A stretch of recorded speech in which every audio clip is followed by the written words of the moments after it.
स्वागत है आपका अर्जुन अजय 2.0 में, जिसकी हम एक नई सीरीज शुरू कर रहे हैं पॉडकास्ट की, जिसका नाम है अर्जुना's पीस ऑफ माइंड।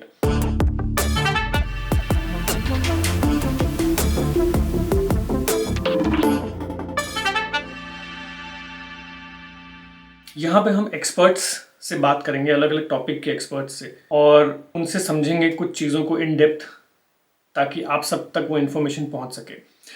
तो फिलहाल आज का जो मुद्दा है, जो मैं काफ़ी वक्त से कोशिश कर रहा हूँ इसके बारे में समझने की, बहुत डिस्टर्बिंग चीज़ चल रही है दुनिया में, जो वॉर हो रही है यूक्रेन और रशिया की। तो इसके बारे में आज हम डिस्कस करेंगे हमारे एक्सपर्ट से। जो आज के हमारे गेस्ट हैं वो एक साइंटिस्ट होने के साथ साथ जियोपॉलिटिक्स और हिस्ट्री की भी उतनी ही नॉलेज रखते हैं। तो ज़्यादा वक्त ना ज़ाया करते हुए let's dive straight into this conversation with Abhijeet Chavda sir. तो अभिजीत जी, स्वागत है आपका मेरे चैनल के पहले पॉडकास्ट पे।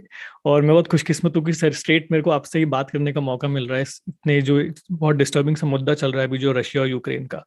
तो मैं चाहता हूँ कि हम बेसिक से शुरू करें and then we will deep dive into each topic.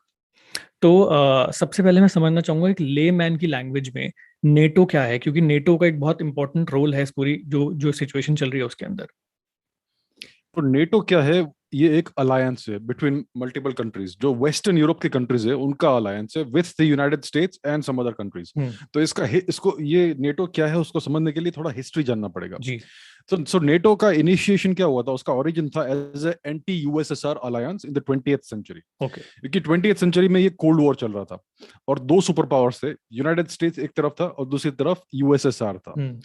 तो यूएसएसआर बहुत ही पावरफुल कंट्री था इन यूरोप, और सेकंड वर्ल्ड वॉर के बाद दूसरा मेजर पावर हो गया यूरोप में यूनाइटेड स्टेट्स। अब यूएस जो है वो एक्चुअली नॉर्थ अमेरिका में लोकेटेड है, राइट, जियोग्राफिकली। लेकिन after the second world war US became the major power in western Europe, because उन्होंने पूरे जो कंट्रीज है वहां के उनके ऊपर बहुत सारा इन्फ्लुएंस एस्टेब्लिश कर दिया था by the end of the second world war. So एक तरफ ईस्टर्न यूरोप में यूएसएसआर मेजर पावर बन गया, सुपर पावर जिसका ग्लोबल रीच था, और दूसरी तरफ वेस्ट में यूएस था। तो यूएस को अपनी हेजेमनी वेस्टर्न यूरोप में बनाए रखनी थी। तो उसके लिए उन्होंने ये एक अलायंस स्टार्ट किया, North Atlantic Treaty Organization NATO, जिसमें यूएस था, यूके था, फ्रांस था, जर्मनी था और कुछ और कंट्रीज था उस समय। So this was a anti USSR alliance, और उसके रिएक्शन में एक यूएसएसआर का भी अलायंस बन गया जिसको बोलते हैं वॉर्सो पैक्ट अलायंस, या वॉर्सो पैक्ट कंट्रीज। कुछ कुछ कंट्रीज थे ईस्टर्न यूरोप के जो वॉर्सो पैक्ट के मेंबर्स बन गए। सो एसेंशियली ये पूरा बाइपोलराइजेशन हो गया यूरोप में, एक तरफ नेटो कंट्रीज, एक तरफ यूएसएसआर वाले कंट्रीज जो वॉर्सो पैक्ट अलायंस के मेंबर्स थे। सो ये सिचुएशन चलता रहा, और यूएस ने क्या किया कि उन्होंने जितने भी कंट्रीज थे नेटो के उसमें अपने ट्रूप्स स्थापित कर दिए, स्टेशन कर दिए। सारे के सारे कंट्रीज में नहीं, लेकिन जर्मनी में डेफिनेटली उनका परमानेंट मिलिट्री प्रेजेंस है, और कुछ कुछ कंट्रीज में है, और कुछ कुछ कंट्रीज में उन्होंने अपने न्यूक्लियर बॉम्ब्स भी रखे हैं, nuclear missiles, right. So this was a anti USSR alliance to counter balance USSR का hegemony and power in Europe. तो ये उनका अलायंस था, ठीक है। This is the history in very brief, मैं पूरा डिटेल में नहीं जा रहा। नाउ अभी 1991 में यूएसएसआर का डी एस्टेब्लिशमेंट हो गया, उसका ब्रेकअप हो गया, और उसमें से बहुत सारे कंट्रीज निकल गए, जैसे कि सेंट्रल एशियन रिपब्लिक्स है, लाटविया, लिथुआनिया, एस्टोनिया एटसेट्रा, और यूक्रेन भी निकल गया, राइट। और जो मेजर पावर रहा उसके बाद, जो बाकी जिसमें उसमें से निकला, वो है Russia, which is the mother country of the USSR, right? So this anti USSR alliance NATO, उसका अब कुछ मीनिंग रहा नहीं, क्योंकि यूएसएसआर का ब्रेकअप हो गया, वो हार गए, right. Essentially they lost the cold war and they broke up. So फिर भी उन्होंने ये नेटो को जारी रखा, they kept NATO still alive, और वो अलायंस स्थापित रहा। अब यूएसएसआर ब्रेकअप होने के बाद रशिया पूरा डिक्लाइन में चला गया कुछ कुछ वर्षों के लिए इन द 1990s। और 1991 में जब ये सब चल रहा था, तब नेटो ने एसेंशियली यूएस ने यूएसएसआर को एक गारंटी दिया था कि please allow us to reunify east and west Germany, and we will give you the guarantee, the assurance that NATO will not expand even 1 inch eastwards. ये उन्होंने guarantee दिया था यूएसएसआर को, and this guarantee will be valid even for the descendant states of the USSR like Russia. क्योंकि उस तरफ उस समय जो ईस्ट जर्मनी था, it was under the USSR's umbrella. It was an eastern power और West Germany was a western power Western power. जो NATO के अम्ब्रेला के अंदर था, Okay, राइट? okay. तो दोनों अलग अलग कैंप्स में बटे हुए थे, जर्मनी के दो हिस्से। ये जो इंग्लिश स्पीकिंग कंट्रीज है ना, उनका एक बहुत अच्छा, बहुत ही इंटरेस्टिंग पैटर्न है।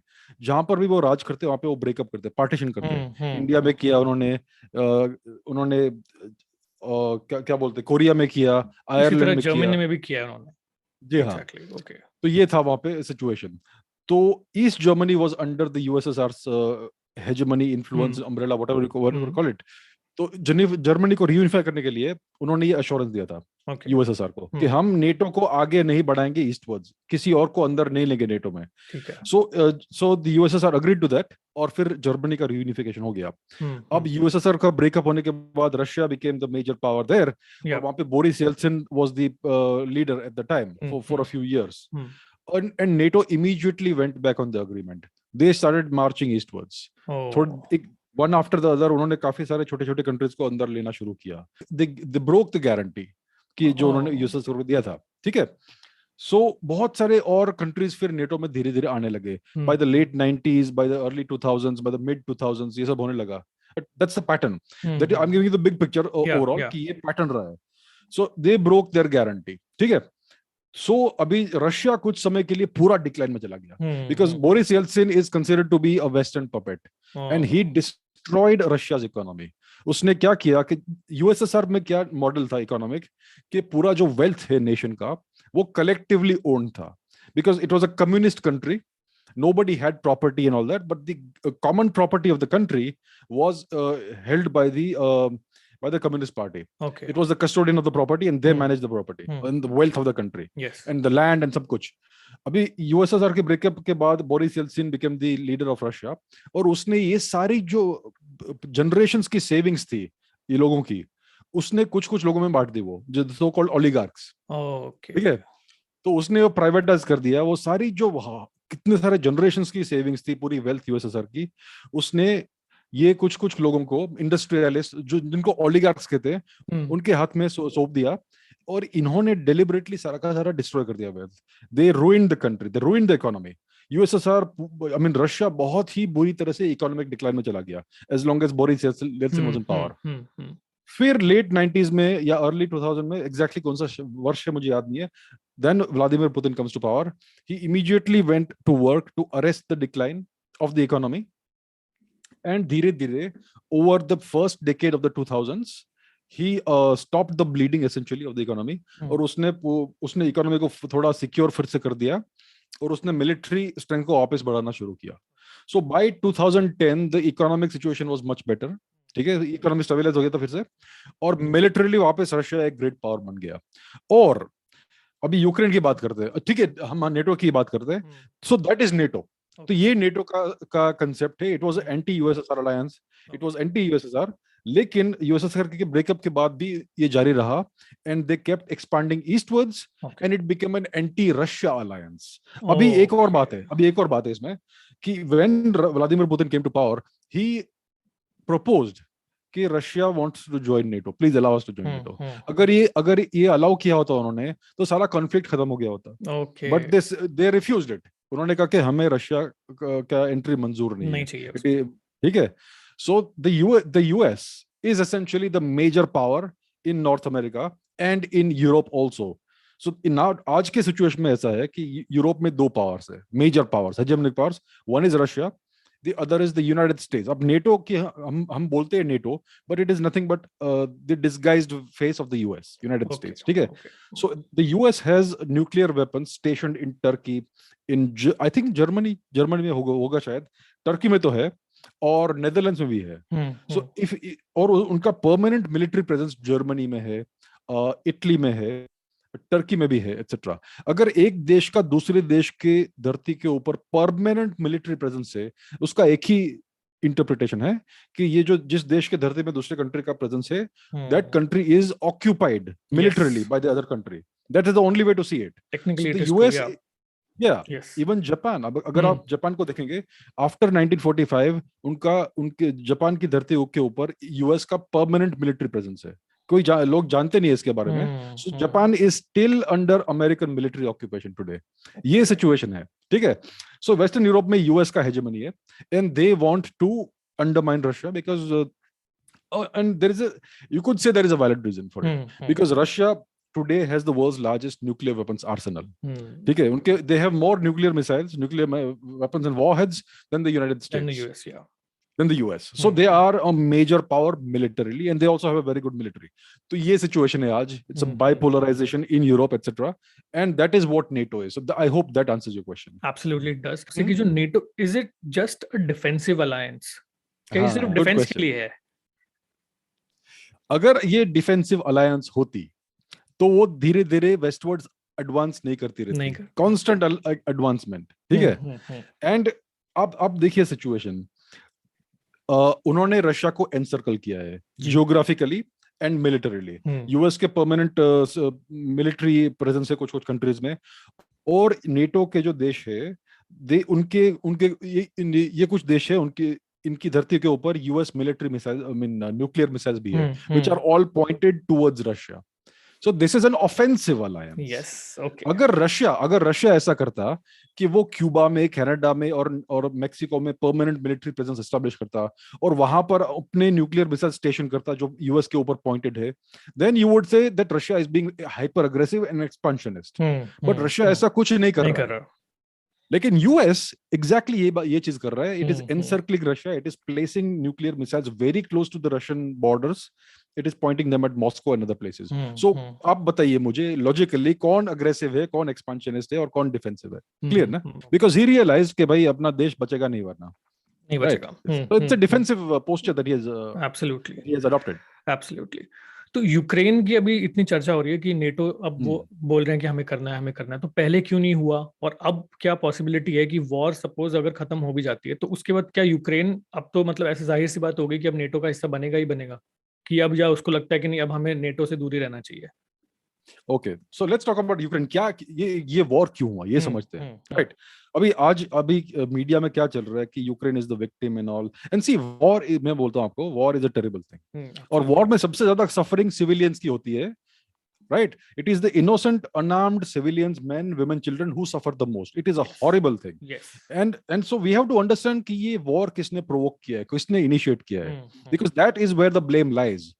And war is about geopolitics, and geopolitics unfortunately is about power projection on a global scale. Geopolitics mein there is no right or wrong, there is no good or bad, there is no justice or injustice. It is merely simply about power, the logic of strategy and the logic of power. And unfortunately this is the history of the human species. अगर आप पिछले 10,000 वर्ष का history देखेंगे, it is a history of warfare, it is a history of conflict. अब हमारा nature ही ऐसा है, we are an aggressive war like species. हमारा पूरा हिस्ट्री ऐसे ही हुआ है। सो this is a continuation of that. I agree, it is unfortunate, बहुत दुख की बात है कि सफरिंग हो रही है सिविलियंस में, लेकिन लेट्स अंडरस्टैंड द कॉन्फ्लिक्ट क्या है ये, ठीक है? तो Ukraine, so the conflict history समझते पहले, बिकॉज हिस्टोरिकल कंटेक्स्ट को देखेंगे हम तभी हमें समझेगा। अभी अगर हम अपनी क्लॉक शुरू करते हैं इन 2022, तो हमें लगेगा कि it is an unprovoked war which was created by Vladimir Putin, if we see only the history from 2022 onwards. लेकिन परंतु अगर हम 2014 से शुरू करते हैं क्लॉक, तो हमें दिखेगा कि यूक्रेन में एक रेवोल्यूशन स्टेज किया गया, जिसमें यूक्रेन का जो डेमोक्रेटिकली इलेक्टेड प्रेसिडेंट था उसको इलीगली, अनकॉन्स्टिट्यूशनली निकाला पावर से, और एक पपेट गवर्नमेंट बिठा दिया अमेरिका ने। That is called a colour revolution. तो 2014 से अगर हम क्लॉक शुरू करेंगे तो हमें ये पिक्चर मिलता है। अगर हम 1991 से क्लॉक शुरू करते हैं तो हमें पिक्चर मिलेगा कि यूएस ने गारंटी दिया था कि हम नेटो को एक्सपांड नहीं करेंगे ईस्टवर्ड्स, लेकिन वो करते रहे, तो हमें अब दूसरा पिक्चर मिलता है। लेकिन let us start the clock at 1000 AD। 1000 AD से शुरू करते हैं, ठीक है? So that is the origin of Russia. तो रशिया के जो लोग हैं वो स्लाविक लोग हैं, it is a Slavic ethnicity, वो they speak the Slavic languages. It is not just Russian, but there are multiple bunch of languages which are called the Slavic languages. तो उनका एक ये एथनो कल्चरल लिंग्विस्टिक ग्रुप है, ये grouping, okay? So these people, they used to live in Eastern Europe. उनका जो सबसे पहला जो रिकॉर्ड है हिस्टोरिकल, वो रोमन्स के समय से है, एक स्लाविक ट्राइब था, ठीक है? तो अराउंड 1000 AD जो वाइकिंग लोग थे, वाइकिंग्स, तो वहां से कुछ लोग आए from the west, from northwestern Europe, and they became the leaders of the Russian people, of the Slavic people. Okay, so ये जो Vikings आए थे, and they became the leaders of the Slavic people. These Vikings were called the Kievan Rus. उनका नाम था रूस. रूस means the रूस का कुछ तो meaning है. So ये जो नाम था रूस, it became attached to the Slavic people. They became Russians. और उनका capital for the initial part was Kiev, which is today the capital of Ukraine. हाँ, ठीक है. तो Kiev was the capital of the Rus people, of the Russians. Understand? तब Moscow कुछ नहीं था. मॉस्को बाद में आया. So Kiev was the capital of the Russian people, not of the Ukrainian people. उस समय कुछ यूक्रेन नाम की कोई चीज थे ही नहीं. ठीक है. और फिर बहुत वर्षों तक ये जो आज जो यूक्रेन का जो रीजन है, वहां पर इट वाज मोस्टली अनइनहैबिटेड. और फिर कुछ लोग, कुछ ट्राइब्स आते रहे एटसेट्रा. ऐसा हुआ. And for a very long time it was called Novorossiya. Novorossiya means new Russian. नव वर्ष बोलते हैं ना, नव, वही शब्द है. Novorossiya. So it was called New Russia. और बाद में in the last 100 years or so it was called Ukraina, which means the borderlands. Which means the borderlands of Russia. ठीक है. तो ये एक बहुत ही संक्षिप्त में मैं आपको हिस्ट्री बता रहा हूँ. अभी क्या हुआ in the early 20th century, there was the Russian Revolution 1917-1918, जिसमें communist party came to power. ठीक है. और उन्होंने क्या किया, आई थिंक उस समय कौन था, आई think it was Lenin, was it Stalin, I am not sure. I think it was Stalin जिसने क्या किया कि जो उस समय उन्होंने अलग अलग एडमिनिस्ट्रेटिव डिविजन बनाए थे ज्योग्राफिकल यूएसएसआर के अंदर. तो उसमें से एक एडमिनिस्ट्रेटिव डिवीजन था यूक्रेन. ठीक है. तो स्टालिन ने, I think was it Stalin, कौन था, somebody it was, whether it is Nikita Khrushchev, whether it is Stalin, मुझे भी याद नहीं आ रहा, लेकिन one of those guys, he assigned the peninsula of Crimea to Ukraine for administrative purposes. ठीक है. So it was attached to Ukraine for administrative purposes, and this peninsula of Crimea is in the Black Sea. तो ये एक historical event उस समय हुआ. It was only for administrative purposes. लेकिन जब यूक्रेन और यूएसएसआर का ब्रेकअप हो गया, तो Crimea, which is a Russian majority place, Russian speaking place, it became part of this country of Ukraine. ऐसा हो गया. और the unfortunate thing is that Crimea is the place where you have the Russian black sea fleet. It is the major naval power in the Black Sea. It belongs to Russia, but it became part of Ukraine. तो ये एक चीज हो गई. ठीक है. So Ukraine is an artificially created nation. There is a Ukrainian language which is spoken in some western parts of Ukraine, but the Ukrainian people are not some separate race or some separate ethnicity. They're Russian लोग ही है. They are Slavic peoples. Yeah. And this region, which is Ukraine, this second largest country in the whole of Europe, it has always belonged to Russia. मैं justify नहीं कर रहा हूँ war. मैं आपको सिर्फ historical logic दिखा रहा हूँ कि ये लॉजिक से इन्होंने ये वॉर इनिशिएट किया है. ठीक है. एंड दूसरी बात ये है कि फिर Crimea was unjustly given to, it became unjustly part of the new country of Ukraine. वहां के लोग रशियन स्पीकिंग लोग ही है, रशियन एथनिसिटी के लोग हैं, including the whole of eastern Ukraine. ठीक है. Which is a very major part of Ukraine. और ये जो यूक्रेन का जो कंट्री है, उन्होंने क्या किया है कि उन्होंने 2000 वर्ष से, I mean from the year 2000 onwards, अपने देश में सेंसस नहीं किया है ताकि हमें एथनिक मेकअप नहीं मालूम पड़े. The majority of the country is Russian speaking. They are all pro Russia, but they are now part of this country of Ukraine. और ये जो यूक्रेनियन लैंग्वेज है थोड़ी सी अलग है रशियन से. It is very much similar, थोड़ी सी अलग है. So they are forcing type पे हो गया उसका वो. Exactly. अब मगधी, बिहारी, ये सब अलग अलग, मैथिली है. They are very similar. Bhojpuri है. वैसा उस समय का, उस टाइप का है. ठीक है. So they are imposing Ukrainian language on the other people. They are forcing all the education to be in Ukrainian, and they are trying to stamp out the Russian identity of the majority of the people of the country. ठीक है. और तो फिर क्या हुआ कि Russia ने, I think 2014 में जब ये रेवोल्यूशन हो गया, अभी ठीक है रेवोल्यूशन की बात करते हैं. सो 2014 में जो डेमोक्रेटिकली इलेक्टेड प्रेसिडेंट था यूक्रेन का, so he was illegally and unconstitutionally removed from power in an artificially staged revolution. Which was all staged. I mean, if you look at, मैं नहीं बोल रहा हूँ, मेरा क्लेम नहीं है, मैंने सिर्फ एविडेंस देखा है. आप देखिए ये जो डॉक्यूमेंट्री है, यूक्रेन बर्निंग या यूक्रेन ऑन फायर, ऐसा कुछ तो नाम है उसका. The creator is Oliver stone, one of the most respected film makers in the United states. Oliver stone, उसने ये डॉक्यूमेंट्री बनाया है. उसमें क्लियरली साफ मालूम पड़ता है किसने ये आर्टिफिशियल रेवोल्यूशन शुरू किया और क्रिएट किया, स्टेज किया. United states, US embassy. ठीक है. उन्होंने ये किया, and they made sure that the democratically elected president was ousted from power. They tried to kill him, लेकिन वो बच गया, and he had to run away to Russia. और उन्होंने ये फिर ये puppet government बिठा दिया वहाँ पे, and this new puppet government started saying कि हमें we should become part of NATO. So this was an attempt to make Ukraine part of the Western Bloc and turn it into an anti-US, anti-Russia country. ठीक है? So उसके reaction में क्या हुआ? After the coup happened, immediately जो eastern part of Ukraine है वहां पर बहुत सारा रिसेंटमेंट हो गया कि भाई आप हमें ये सब कर रहे हो. So they declared independence. There was a civil war there in the eastern in the Donetsk and Luhansk regions. ठीक है? They declared independence. वहां पर सिविल वॉर टाइप का हो गया. वहां पर 2014 से यूक्रेन बहुत सारे अत्याचार कर रहा है जो कोई रिपोर्ट नहीं करेगा आपको मीडिया में, इंडियन मीडिया में भी नहीं, वेस्टर्न मीडिया में भी नहीं. ठीक है? तो फिर ये क्राइमिया का एनेक्सेशन कर दिया पुतिन ने in 2014 in reaction to this coup in this place. और फिर ये डोनेट्स्क और लुहान्स्क वहां पे सिविल वॉर शुरू हो गया, and they tried to secede from the country of Ukraine. तो ये सिचुएशन बढ़ रहा है. और फिर कुछ एक दो बार कुछ अग्रीमेंट्स किए थे इन्होंने between Russia and Ukraine, लेकिन those agreements kept on breaking down क्योंकि none of the sides would implement them properly.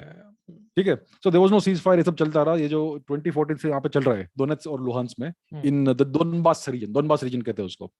ठीक है? और फिर the things went on going, and Putin could see कि US it keeps on pushing eastwards. And then फिर Ukraine भी मांग कर रहा था कि हम नेटो के मेंबर बन जाएं. अगर वो नेटो के मेंबर बनते, then you will have NATO military troops and military alliance on the doorstep of Russia, which is a red line that Putin will not allow anybody to cross. ठीक है? कोई भी nation नहीं करेगा, मुझे लगता है नहीं करेगा. वी हम करते हैं ना भाई, हम करते हैं. भारत, हमने एक तरफ पाकिस्तान का एस्टेब्लिशमेंट करने दिया. Pakistan become a nuclear state. We tolerated that.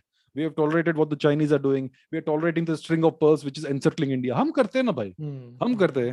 So, but Putin will not allow this. वो tolerate नहीं करेगा. तो उसके इन सब चीजों की रिएक्शन में eventually what happened is that Vladimir Putin was backed into a corner, given no way out. So he did this. He planned. I think the war has been planned since 2014 at least. ठीक है? That they will. तो उनका मुझे लगता है objective ये है Russia का कि they will break up Ukraine into two portions. Okay. One is the eastern portion, which will be called Novorossiya or whatever you call it, and there will be a small western portion which will be allowed to be free. That will be called Ukraine, and that will they will have to mostly क्या होगा कि वहां पर एक puppet government install करेंगे, जैसे America ने pro western puppet government install किया था. अब व्लादिमीर पुतिन वहां पर प्रो रशियन पपेट गवर्नमेंट बिठाएगा, and they will have to create a new constitution which will be pro Russian. ऐसा कुछ होने वाला है, ऐसा मुझे लगता है. Because if you look at the military advance, if you look at the maps, ऐसा ही दिख रहा है कि वो ईस्टर्न यूक्रेन को खाने वाले हैं. So that's how it works. That is how geopolitics works, whether we like it और not. People suffer, but we have to understand ये सब किसने शुरू किया था. Who is the instigator of this entire conflict from 1991 onwards? अगर ये समझेंगे तो we will know where to assign the blame. Everybody, I mean, it's very easy to blame Mr. Putin for what he's doing, but look at the actions of NATO, of the US. That is where it all started. If you look at history, it is always the US which has been expanding eastwards. Dhire. It is, so that is a threat to the US, to Russia. Yeah. Absolutely.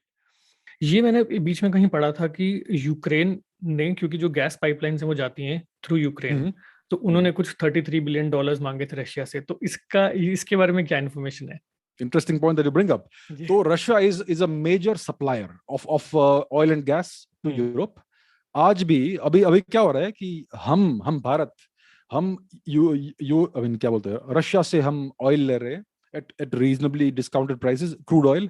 तो west हमें lecture दे रहा है कि आप ऐसा मत कीजिए. We should know where is your place in history and all that.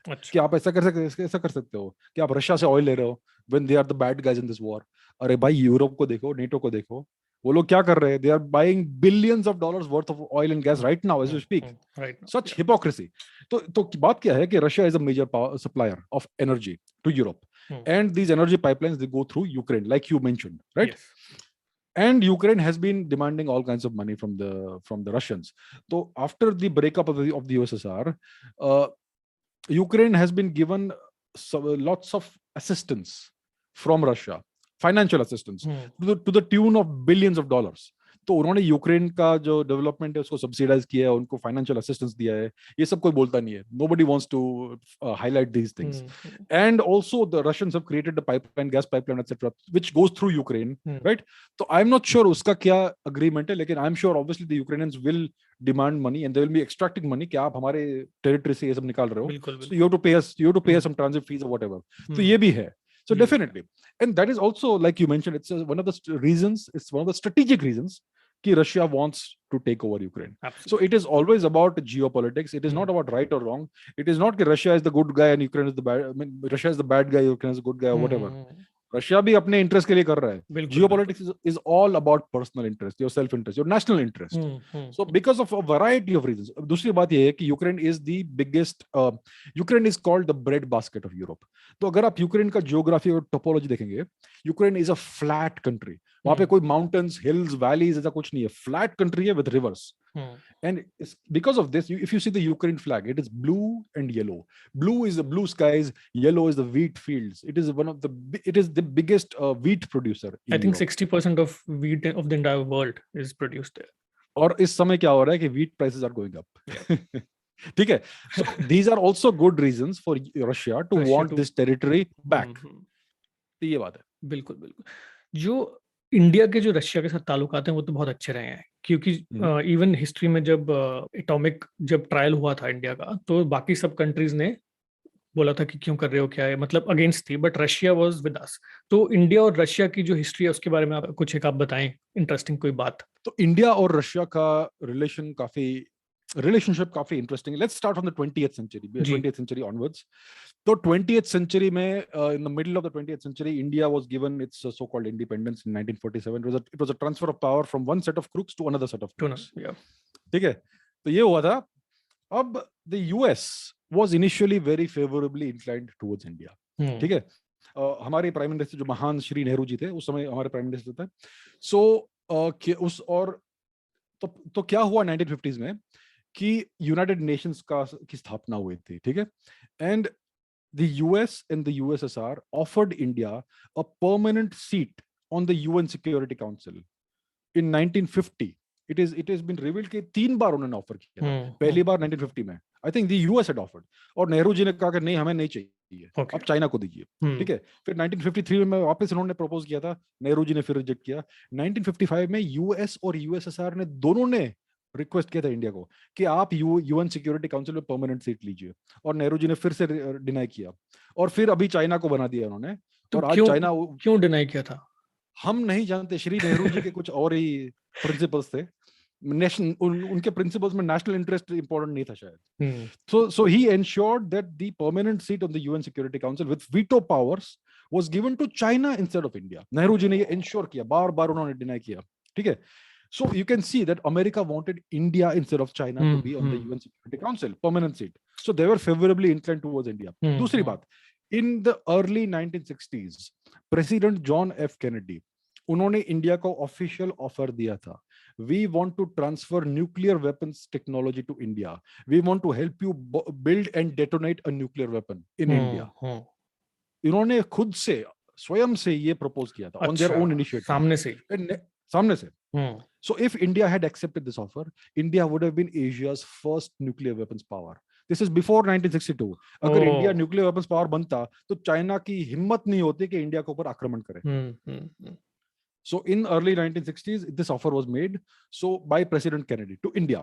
लेकिन श्री नेहरू जी ने कहा कि हम अहिंसा वाले लोग हैं, हमें नहीं चाहिए ये सब वेपनरी, और उन्होंने रिजेक्ट किया. फिर अमेरिका को समझने लगा कि ये इंडिया को कुछ इंटरेस्ट है ही नहीं आगे बढ़ने का. India has no ambitions of being a major power or being a pro-Western country or having a good relationship with the US. So after that, they started wooing China and Pakistan. उन्होंने फिर India को छोड़ दिया. ठीक है. So America was definitely very much in favor of a strong India initially, but because of the policies of Shri Nehru ji, they understood that India is not going to develop under this Congress party regime. So that's what happened. ठीक है. उसके बाद Nehru ji, even though he was an Anglophile, he was very much pro-West. He loved the English language, English culture, all that. But he was a member of the Fabian Socialist society or party in the UK, which Fabian socialism is a form of socialism which favors very slow gradual progress, no fast progress. अगर आप एक poor nation है, आप poor हो गए हो because of the British occupation, then don't rise very fast, आप बहुत धीरे धीरे 1% 2% ग्रोथ कीजिए. So that is Fabian socialism, which is the worst form of socialism. Socialism itself is not good, but among the various forms of socialism Fabian socialism is the worst. उससे भी सो नेहरू जी सबसे क्या गुजरा. So Nehru ji was a big fan of this for some reason, and because he was a fan of socialism, and because the USSR was the union of Soviet socialist republics, that's why he was very much in love with USSR because of the socialist connection. Okay? So he took India in that direction, into a relationship, into a strategic relationship with the USSR, and USSR was happy with that. कि भाई हमें इतना बड़ा देश मिल रहा है, which is our partner in some ways. So उसके वजह से धीरे धीरे क्या हुआ, India became a satellite state of the USSR. ऐसा हो गया था relationship. So India cut off all good relations with the US and other countries and all, with the Western countries, and India went into the USSR camp. और उस समय Cold War चल रहा था. So India became essentially an enemy nation of the West, of the NATO of the US. ठीक है. और फिर इंडिया में क्या हुआ कि because of this relationship, the USSR started supplying weapons and some kind of technology etc. to India. Relations were very good. और एक cultural चीज भी थी कि USSR जो है, रशियन जो लोग हैं, स्लाविक जो लोग हैं, they are not really a Western people. Yes. The West doesn't consider the USSR or Russia or the Slavic peoples to be Europeans or white people. They are Eastern. Yes. So it's not part of the West, it's part of the East from that perspective. So उनका जो culture भी वैसे थोड़ा conservative type का है, थोड़ा eastern type का है, right. It is more of an eastern culture. So there is a similarity, a closeness between Indian culture and Slavic culture, yes. Russian culture, compared to Western culture. ठीक है. So there is a cultural connect. वहाँ India के जो movies थे, films थे, वो भी काफी popular हो गए थे USSR में, and there was a reasonable amount of people to people connection and warmth and all that. ठीक है. But the major reason was strategic and it was geopolitical. कि USSR was happy that a big country in Asia is our de facto ally. So during the Cold War, India और USSR का बहुत strong relationship था. India depended completely on the USSR for weapons, for arms and all that. Under Mr. Nehru and under his successors, India did not allow its own indigenous weapons manufacturing industry to flourish. They made sure कि India में कोई weapons बनते नहीं है, वो बाहर से ही लाओ, USSR से ही लाओ. ठीक है. ये situation था. So there was a very close relationship between the USSR and India until 1991. फिर USSR का breakup हो गया और रशिया फिर उनका पॉलिसी एंटी इंडिया हो गया for some time because Boris Yeltsin was a very pro-West leader. Exactly. उस समय इंडिया और रशिया के रिलेशंस अच्छे नहीं थे. ठीक है. और फिर 98 में इंडिया ने न्यूक्लियर टेस्ट किया. उस समय रशिया ने कंडेम तो नहीं किया था, लेकिन ये उसका एक आउटपुट ये हुआ कि in the wake of the 98 nuclear weapons tests, the Americans imposed sanctions on India, economic sanctions. आज किसी को याद नहीं है ये चीज. अमेरिका ने इंडिया के ऊपर sanctions impose किए थे. और उस समय क्या चल रहा था कि India wanted to develop its GSLV rocket. Okay, GSLV is a more powerful rocket than the PSLV. It goes to geostationary orbit height. ठीक है? Okay. So India wanted to develop the GSLV, and for that it needed a superior engine for the rocket. It's called a cryogenic engine. Yeah. So India had done this deal with Russia कि Russia will supply 3 or 4 prefabricated engines to India, and Russia will also transfer the cryogenic engine technology to India. तो ये उस समय deal हुआ था. But America ने भारत के ऊपर sanctions impose किए, and they forced Russia to cancel this deal. So Russia, under American pressure, cancelled the deal. So India did not receive the rockets or the engines and even the technology. And because of that, ISRO had to develop its own cryogenic engine technology, which it was able to do. लेकिन हमारा जो program था वो काफी वर्ष तक delay हो गया because of that. So the Russians were so weak and so much in the control of the West that they acceded to American sanctions on India. So you can see उस समय भारत और Russia का relationship इतना अच्छा नहीं था. After Mr. Putin came to power and he saw that the NATO is encircling Russia, etc., तो Putin के policies वापस USSR के policies के जैसे हो गए थे. So he understood how things are really working, and after he came to power, India and Russia's relations are again much better, much stronger. Of course, it is not like the USSR kind of relationship. Mr. Putin is, because his country, unka economy आज इतना strong नहीं है. It is no longer a superpower economy. It is not even in the top 10 economies आज. ठीक है? So because of that, he is having to rely on China to a large extent for economic growth and all that. So आज Russia और China का एक reasonably अच्छा relationship है, ठीक है. It is not a de facto alliance, it is not a proper strategic relationship, but there is a significant amount of coordination and cooperation between systemic coordination cooperation between China and Russia. Because of that, Mr. Putin is not able to have the kind of relationship which the USSR had with India. So थोड़ा अभी strategic hedging हो रहा है. उनका थोड़ा relationship Pakistan से भी है, as you can see. But on the long, if you look at the large picture or the long-term picture, Russia and China are always going to be strategic rivals. क्योंकि 1960s में they almost went to war. 1960s में उनका एक बहुत लंबा border है Russia और China का, especially in Manchuria. So in Manchuria in the 1960s there were border clashes. Hundreds of soldiers died. The two nations almost went to war. Chinese were claiming Russian territory. The Russians would not hear of it, right? So the two countries almost went to war, and the USSR had decided to nuke China. Nuclear attack करने वाले थे China के ऊपर. और America ने उनको prevent किया कि अगर आप चाइना को न्यूक्लियर अटैक करेंगे तो हम आपके ऊपर न्यूक्लियर अटैक करेंगे. सो अमेरिका सेव्ड चाइना, और वहां से अमेरिका और चाइना का रिलेशनशिप अच्छा हो गया. And the Americans engineered the rise of China after that, integrating China into the global economy, into the US led global economy. तो यूएसएसआर और चाइना के रिलेशंस अच्छे नहीं थे, और रशिया और चाइना भी लॉन्ग टर्म स्ट्रेटेजिक राइवल्स है. They have this medium term और short term cooperation. But if Russia becomes more powerful, China will not like it. They will not tolerate it. So because of that, India and Russia will always be strategic partners, because the only Asian nation that can counterbalance China is India. And Mr. Putin knows it, Russia knows it. So their relations will always be good because of the logic of strategy. ये बात है. Economic sanctions की आपने बात की, ये तो मेरे को आपसे बात करके अभी पता लगा कि यूएस ने इंडिया पे इकोनॉमिक सैंक्शंस लगाए थे, और वही चीज आज रशिया के साथ हो रही है. तो इकोनॉमिक सैंक्शंस होते क्या हैं?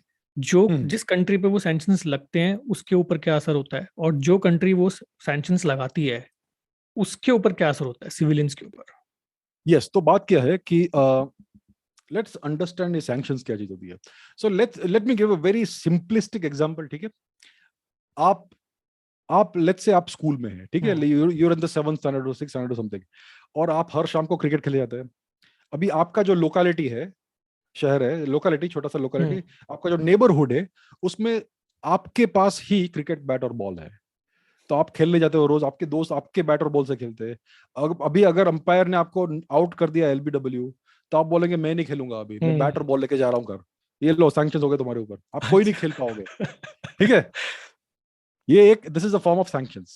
So if you own the bat and the ball, then you can make everybody dance to your tunes. Now let's say you are a bigger person, you have an entire cricket ground. You own the cricket ground, और आजू बाजू की सारी जो teams है, they have to come and play on your cricket ground. और अगर उनका जो एक ओनर है, कोई भी let's say टीम X का जो ओनर है, उसके साथ आपके रिलेशंस अच्छे नहीं है, तो you can forbid them. आप यहाँ पे खेल नहीं सकते. अभी आप बैठो, आपके पास और कोई ऑप्शन नहीं है. So if you control, ground मेरा है, तो मैं डिसाइड करूंगा यहाँ पे कौन खेलेगा.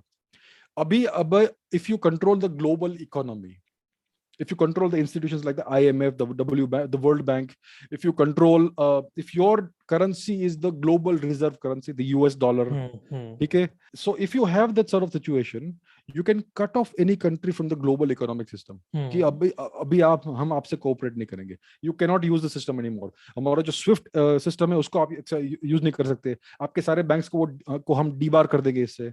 You can no longer trade, you can no longer, और अगर किसी कंट्री से आपका ट्रेड चल रहा है, तो we will force that country to stop buying whatever it is from you. So that is called economic sanctions. It can destroy a country's economy overnight. The US has done it with Cuba. They have done it with Iran. Now they are doing this nuclear sanctions attack on Russia. पूरा का पूरा उन्होंने cut off कर दिया है Russia को. So that's what it does. और उसका सबसे acute effect आता है civilians के ऊपर, not on the government. It is always the civilians who suffer the most. So in the example of Iran, it is the civilians who have suffered the most. They don't get medicines, they don't get drugs, they don't get any access to the world. तो बहुत सारा उसका effect होता है, ठीक है. So there are a number of ways in which you can deploy sanctions on a country. For instance, SWIFT system है जिसमें which makes banking with various different countries very easy. So you can cut off a country from SWIFT, so then it makes it the payments and all that very slow. Okay, that's one of the ways of doing it. Then you can have these trade embargoes कि आप इस country के साथ trade नहीं कर सकते. So that is a very harsh way of doing it. You can also have punitive taxes and tariffs कि अगर आपको मेरे country के अंदर आपके goods भेजने हैं तो I will levy 100% tax or 200% tax just to enter the goods. So it becomes economically unviable for you to send your goods, to export your goods to my country. Then you can have export controls and import controls. So there are lots of ways in which you can deploy sanctions, economic sanctions. And if you can control the economy of the world like the Americans do, then they can completely cut off a country like what they're doing to Russia. So that is why China and Russia are trying to create a parallel system in which they will control a significant part of the global economy, in which case the sanctions will not be that effective, right? तो ये होता है economic sanctions. और America ने बहुत वर्षों तक अलग अलग कंट्रीज के ऊपर ये डिप्लॉय किए हैं सैंक्शंस, हमारे ऊपर भी डिप्लॉय किए थे, और आज भी ये फिर से बात करने शुरू कर दिए कि उनका एक कैटसा नाम का एक सैंक्शंस रेजिम है. So they are thinking of applying CATSA sanctions on India because India is buying Russian weapons, the S-400 missile defense system. India is buying Russian oil. So they are now thinking publicly. हम सोच रहे हैं इस बारे में कि हम India के ऊपर CATSA apply करें या नहीं. So that is a form of economic punishment they can apply because they control the whole economy. But अब जैसे इस चीज की बात की जाए कि अभी वो इंडिया में काफी वो मेड इन इंडिया, हर चीज with in India, you know, तो अगर आई थिंक रशिया ने ऑल्सो चाइना के साथ कुछ डेवलप किया इस तरह का payment system. I think it is to fight this जो स्विफ्ट बैन हुआ है, वीजा मास्टर सब कुछ बैन कर दिया है. आई थिंक उसको फाइट करने के लिए ही हुआ है ना वो. इंडिया में यूपीआई है, UPI system is completely Indian. जी. So UPI is an Indian platform. It's an Indian system. We can now some countries like Nepal, I think even Singapore, I believe, is accepting UPI payments. So it is a very good thing that Bharat ne kiya hai. It is completely indigenous, and we can export it to other countries. We can have other countries come into that UPI umbrella. I think there is a huge opportunity in Africa. African countries will be very happy to have this sort of system. So we could even give it to Russia if you know, depending on various factors, right? So yeah, so that is something that India has developed. ये बहुत अच्छी बात है. That is one good thing I can see that India has done. अभी ये जो take लेने की बात हो रही है, हर नेशन को बोल रहे हैं आर यू प्रो रशिया और आर यू अगेंस्ट, तो इंडिया ने तो बोल दिया हम न्यूट्रल हैं. तो is it a weak stand और is it a strong stand आपके पॉइंट ऑफ व्यू में? It is a stand that is in tune with India's national interest. भाई ये हमारी लड़ाई नहीं है. बिल्कुल. हम क्यों इसमें शामिल हो? हमने शुरू की नहीं ये लड़ाई. ये दोनों जो लड़ रहे हैं वो हमारे नहीं है. तो हम इसमें कैसे इन्वॉल्व है? Why should we take a stand? जब भारत के ऊपर पाकिस्तान आक्रमण करता है तो वेस्ट हमको सपोर्ट करता है? नहीं करता है. जब चाइना भारत के ऊपर आक्रमण करता है, जैसे कि गालवान क्लैश हुआ था, उसमें हर कोई बोला था भाई we are neutral, please resolve this matter amicably. Nobody supported India. किसी ने किया था भारत को सपोर्ट? किसी ने नहीं किया था. कल चाइना इंडिया को अटैक करेगा, कोई हमें सपोर्ट करने वाला है? नहीं करने वाला है. So why should we take sides in a war that is not our war? It is a Western war between the West and the East, but it is not us who are involved in that, right? दूसरी बात ये है कि ये जो Western countries है बोलते हैं कि the whole world is against Russia, ऐसा बोलते हैं. UN Security Council में जो votes हुए थे, ठीक है, उसमें the Western countries have stood with Ukraine and everybody else has abstained. The Western countries are 12% of the world's population. So what happens to the 88% who doesn't care about this conflict? We are all on the wrong side of history. Arey bhai, this is your war. You started the war. We are under no obligation to support your war. Bharat ko isme kya milta hai?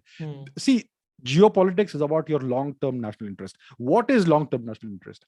Long-term national interest matlab the long-term security and prosperity of the country and its people. That is the long-term national interest. और हम जो कुछ भी करते हैं in geopolitics, it has to advance and further our long-term national interest. अगर हम एक stand लेते हैं, it has nothing to do with our national interest, then why should we take that stand? Every country acts based on its own self-interest. आज European nations सारे के सारे आज भी रशिया से oil और gas ले रहे हैं. Isn't Russia the bad guy right now, according to the media? So why are they doing it? Because it is good for them. It is cheap and it serves their national interest. So you have to be motivated only by your national interest. And because of this reason, Bharat को इसके अंदर कोई भी stand लेने की जरूरत नहीं है. We are officially neutral and we will remain neutral. और ये लोग इस बात से बहुत गुस्सा हो रहे हैं. ये आज भी बाइडेन ने कुछ कहा था कि इंडिया स्टैंड इज शेकी ब्ला ब्ला ब्ला, ऐसा कुछ कहा था.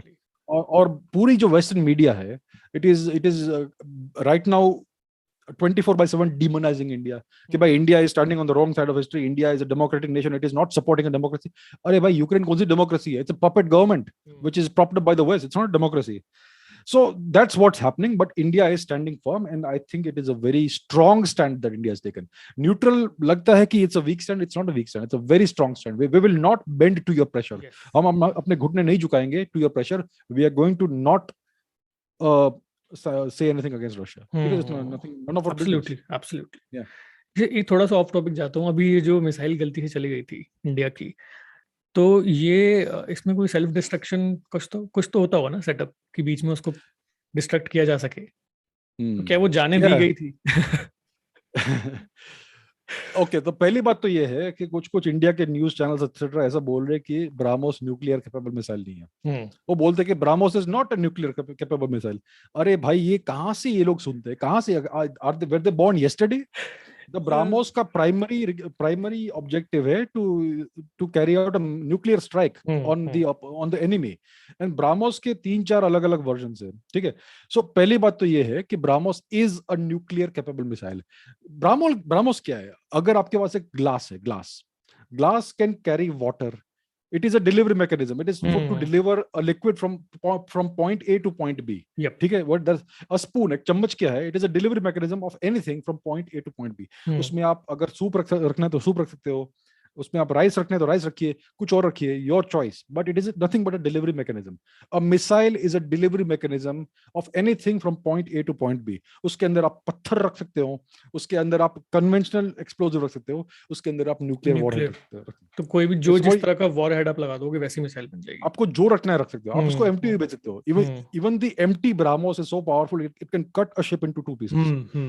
अगर ब्राह्मोस के अंदर आप उसके अंदर आप एक्सप्लोजिव वॉरहेड नहीं रखते हो तो भी it is so powerful कि just because of the kinetic energy it can slice a ship into 2 pieces.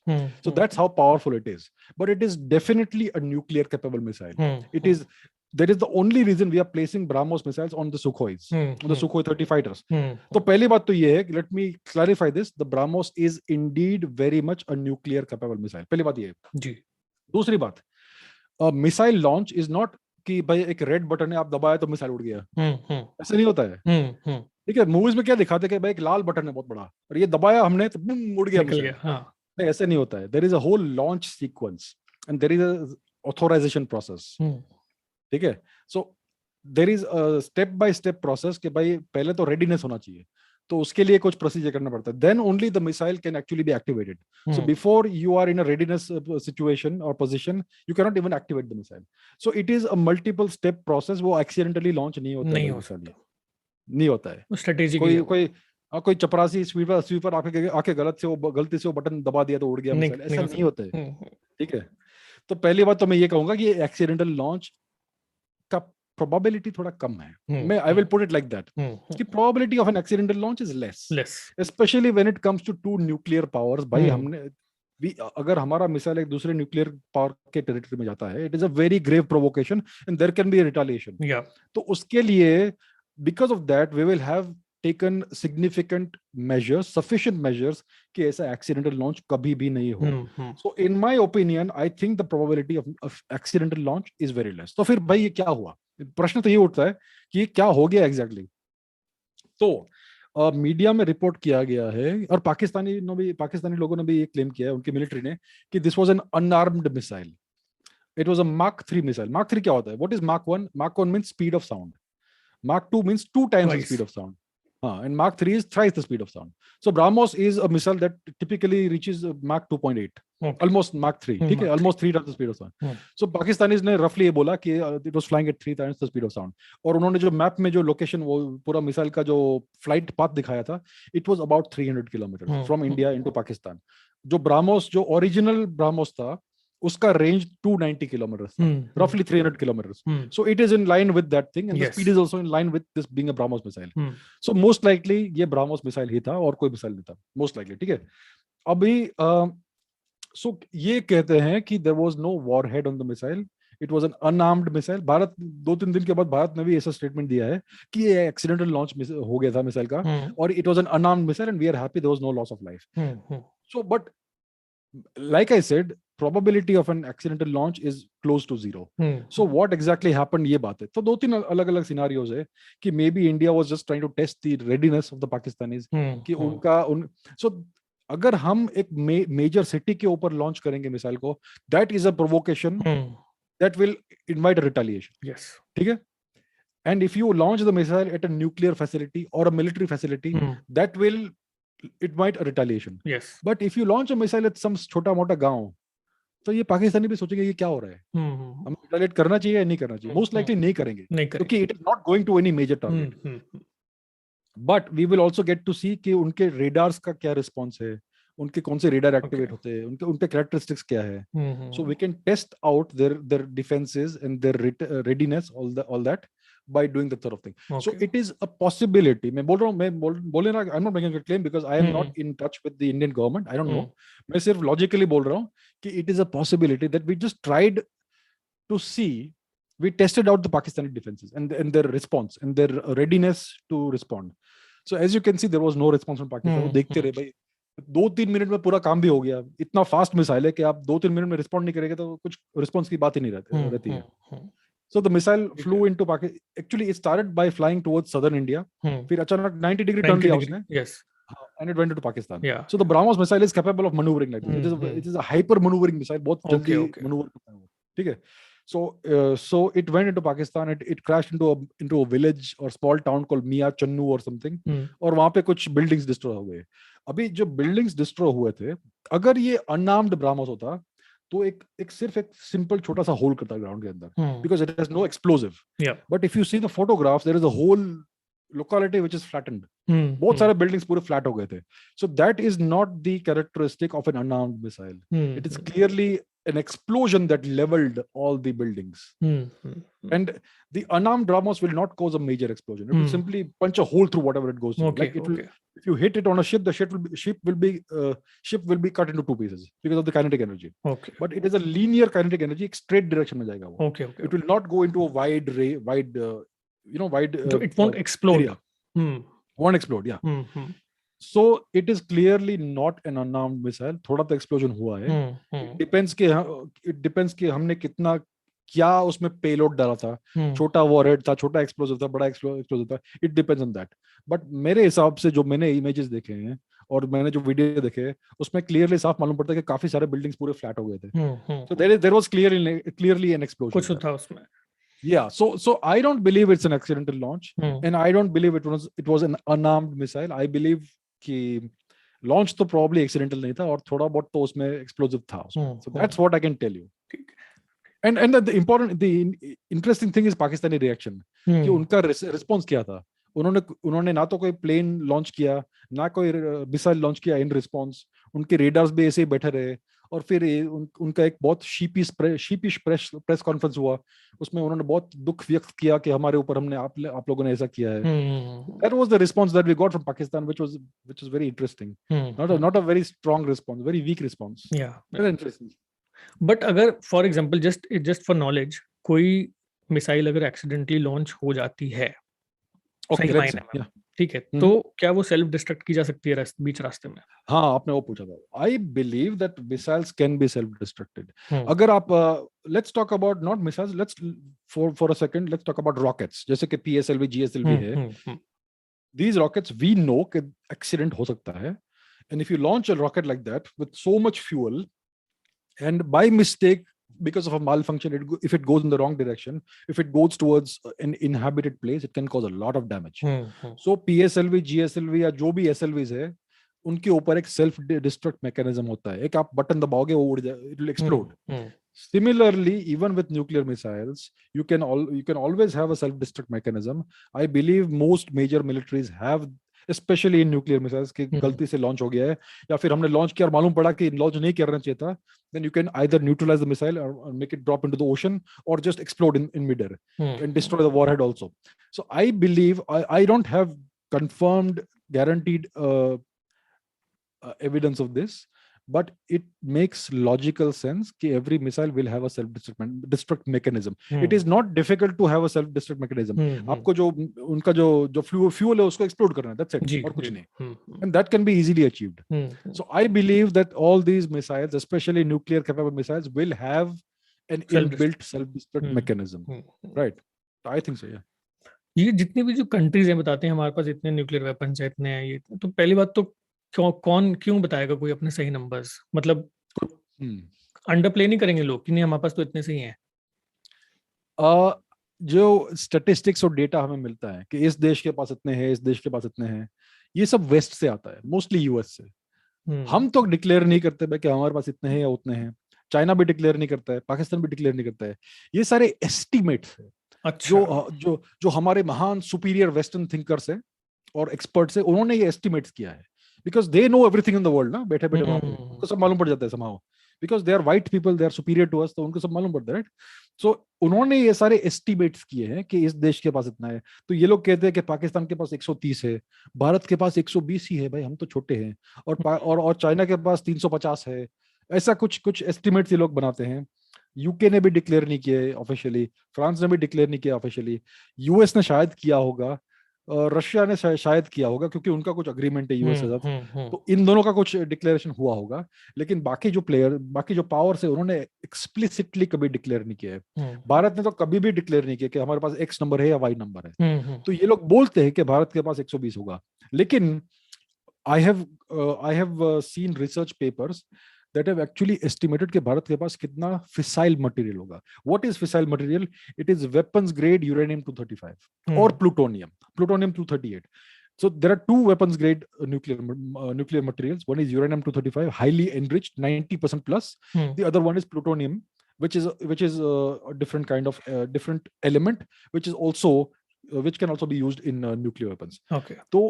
So some researchers had tried to estimate कि भारत के पास based on its nuclear power generation capabilities or the number of nuclear reactors that we have, उसके ऊपर से उन्होंने estimate किया था कि भारत के पास कितना fissile material है.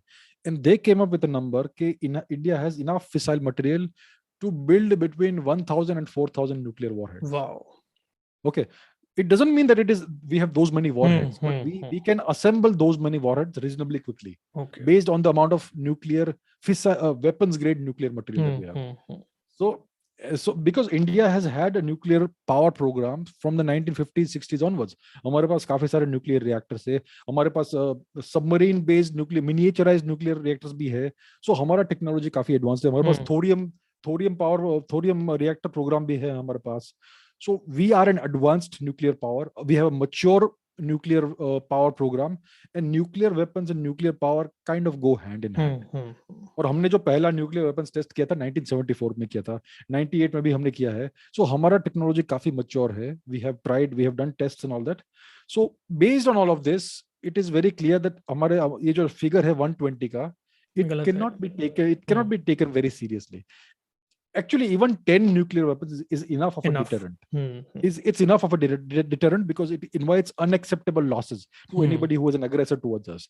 But I would believe that we would have more than 120. 120 थोड़ा कम लगता है. We have much more material than, yeah. So that's where we stand today. So आज अगर for example जब atomic war की बात हो रही है तो मान लेते हैं कि ये इनिशिएट हो गई. फॉर एग्जाम्पल रशिया ने कर दिया यूक्रेन के ऊपर, तो उससे जो नेबरिंग कंट्रीज हैं उसके ऊपर क्या असर आता है? खुद रशिया के ऊपर क्या असर आएगा और यूक्रेन और उसकी नेबरिंग कंट्रीज पे क्या असर आएगा? राइट. सो अगर न्यूक्लियर वॉर होता है तो what are the repercussions, right?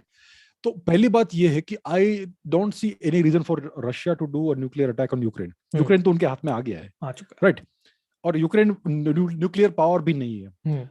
Russia का मिलिट्री स्ट्रेंथ इतना ओवरवेलमिंगली मैसिव है कि अगर वो चाहे तो नेक्स्ट हाफ एन आवर में पूरा यूक्रेन को फ्लैट कर सकते हैं. उनके पास मोर देन 4,000 एरियल एसेट्स है उनके एयरफोर्स के अंदर ही. They have more than 4,000 planes and helicopters. Imagine the size of that. And they have the largest nuclear arsenal in the world. उनका conventional military भी बहुत ही overwhelmingly powerful है. So they don't need to use nuclear weapons on Ukraine. A nuclear exchange can only happen between NATO and Russia. Right? So the only nuclear powers in this arena are the US, sorry, मैं हर बार USSR बोलता हूँ, it's Russia and NATO. अभी NATO में 2-3 countries है. The main is US. France is also a nuclear power. The UK is also a nuclear power, and places like Turkey, Netherlands, etc. are hosting American nuclear missiles. Yeah. So if there is a nuclear exchange, it can only happen between NATO and Russia, which means the US and Russia. अभी प्रश्न ये उठता है कि इनमें इन दोनों में से कोई इनिशिएट क्यों करेगा? क्योंकि अगर आप, क्योंकि there is this concept of mutually assured destruction, which is tied into the concept of the nuclear triad. ये nuclear triad क्या चीज है? It means there are 3 ways of delivering nuclear warheads. One is from land. आप land से missile launch करोगे, so that is the land based component of the triad. दूसरी बात है कि आप एयर से लॉन्च करोगे, सो आपके पास स्ट्रेटेजिक हेवी बॉम्बर्स है जहां से आप क्रूज मिसाइल्स लॉन्च कर सकते हो या बैलिस्टिक मिसाइल्स लॉन्च कर सकते हो, सो that is the air based nuclear deterrent. तीसरा है सी बेस्ड, मतलब सबमरीन से. आपके पास न्यूक्लियर सबमरीन है जो महीनों तक अंडर वाटर रह सकते हैं, आपको मालूम, किसी को मालूम नहीं वो कहां पे होगी वो, और वहां से वो बैलिस्टिक मिसाइल लॉन्च करेंगे. तो अगर आपके देश के ऊपर किसी ने ओवरवेलमिंग फर्स्ट स्ट्राइक किया, पूरे देश को बर्बाद कर दिया, और वो सोचे कि हमने इनका पूरा न्यूक्लियर कैपेबिलिटी डिस्ट्रॉय कर दिया है, लेकिन उनके पास फिर भी सबमरीन से जो अभी भी जीवित है, और फिर उनको मालूम पड़ेगा कि ऐसा हुआ है, तो इमीडिएटली वो मैसिव रिटालिएशन लॉन्च करेंगे. सो that is called mutually assured destruction. कि आप कितना भी हमारे ऊपर अटैक कर दोगे, पूरा कंट्री डिस्ट्रॉय कर दोगे, तो भी the same thing is gonna happen to you. It is guaranteed. So that is the mutually assured destruction logic.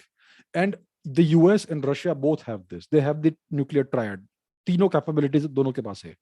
तो अगर यूएस लॉन्च करता है रशिया के ऊपर न्यूक्लियर अटैक, तो यूएस डिस्ट्रॉय होना ही है. और अगर रशिया इनिशिएट करता है यूएस के ऊपर अटैक, तो रशिया भी डिस्ट्रॉय होना ही है. So it is something that nobody wants to do, because it is guaranteed destruction of not only these two countries but of the whole world. क्योंकि उसमें से इतना न्यूक्लियर फॉलआउट निकलेगा, इतना रेडिएशन निकलेगा कि सब मर जाएंगे, सारे humans. Right. So nobody wants to do it. Yeah. So nuclear weapons are not to be used in war. It is only as a deterrent. कि भाई आप, there is certain lines that I will not allow anybody to cross. These are my nuclear red lines. अगर आपने ये cross किया तो हम आपको destroy कर देंगे. But nobody actually wants to use it. So I don't think कि nuclear war होने वाला है. अगर हुआ, if there is a nuclear war, then we know to some extent कि क्या होता है. If there is a limited nuclear war, then there is a limited nuclear fallout. कि nuclear explosion होता है, उसमें से बहुत सारा radioactive material in the form of vaporized particles निकलता है, and that goes into the atmosphere. It is carried out by the air currents. It will fall on the grass, it will fall on people. If it falls on grass, then cows eat the grass, then the milk is contaminated. The meat, these Western people eat cows, right? वो cows खाते हैं, so the meat will be contaminated. Chicken जितना भी meet है, और अगर पानी में गया तो आपके सारे फिश कंटामिनेट हो जाएंगे, और आपके फल फूल जो कुछ भी है, everything will be contaminated. It will all be nuclear radiated, और फिर लोगों में कैंसर हो जाएगा, and so on so forth. So it will cause long term horrible effects on people, and so that is the effect of a limited nuclear fallout. But if there is a large scale warfare of nuclear warfare, then there will be radiation everywhere. It will kill people very fast. So there is no good effect of a nuclear war. Nobody benefits from that. Everybody suffers. It only causes destruction. So that is the effect of nuclear war. Basically, it's like जैसे वो हाथी के दांत खाने के और दिखाने के और, तो it's basically वो दिखा रहा है कि मेरे पास पावर है, तो तू पीछे ही रह. Basically, that is the entire motive of having nuclear power. ये मुझे समझ में आया इस कॉन्वर्सेशन से कि वो होने वाला नहीं है कभी भी यूज, बट वो बोल रहे हैं कि हम कर सकते हैं अगर तुम कर दोगे तो.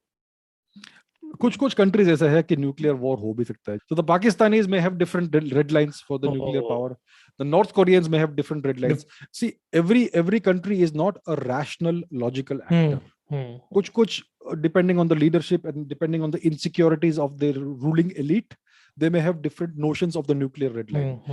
Major powers like India, China, US, and Russia will be more responsible. But failed states and rogue states like Pakistan, even North Korea, you could see, would have a lower threshold of using nuclear weapons.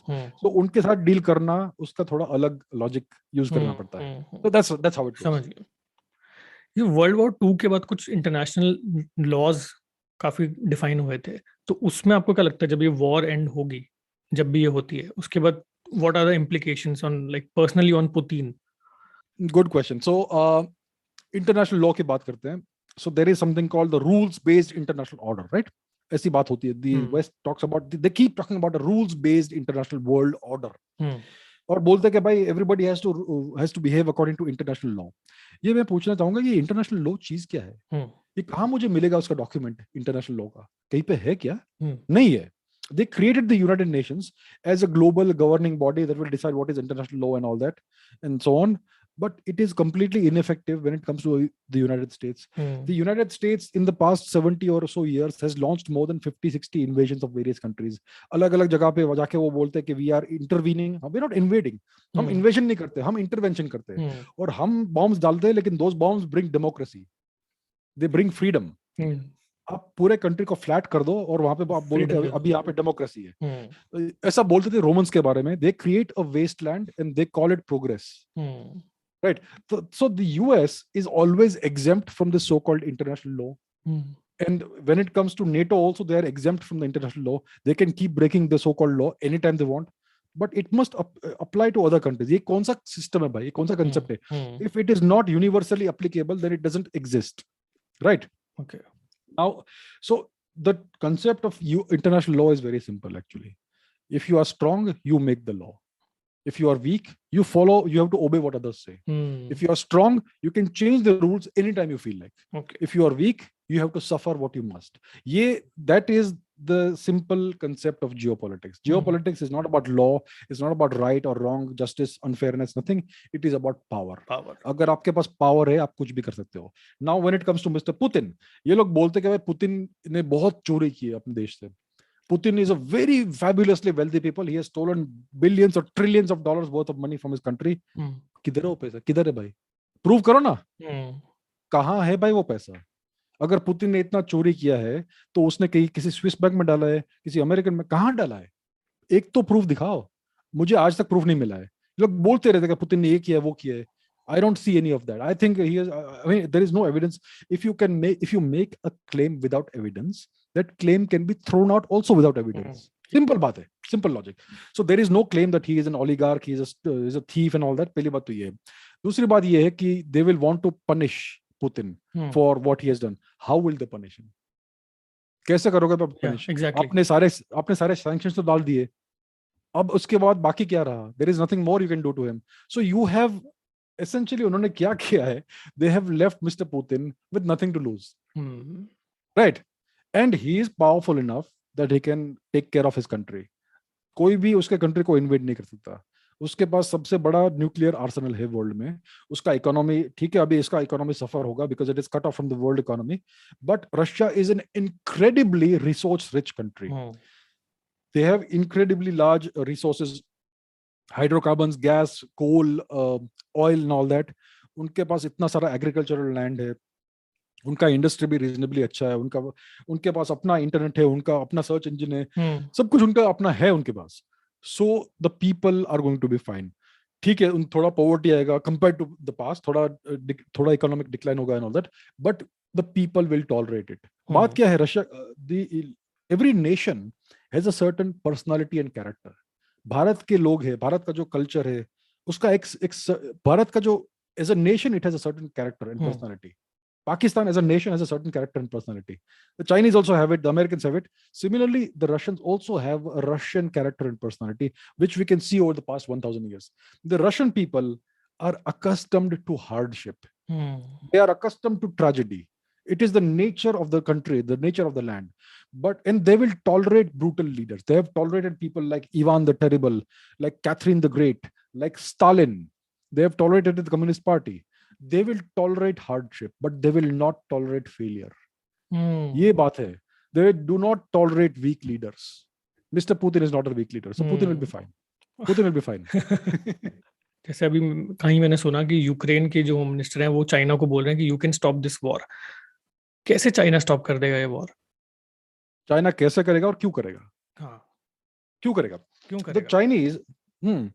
The Chinese would want Russia to win the war.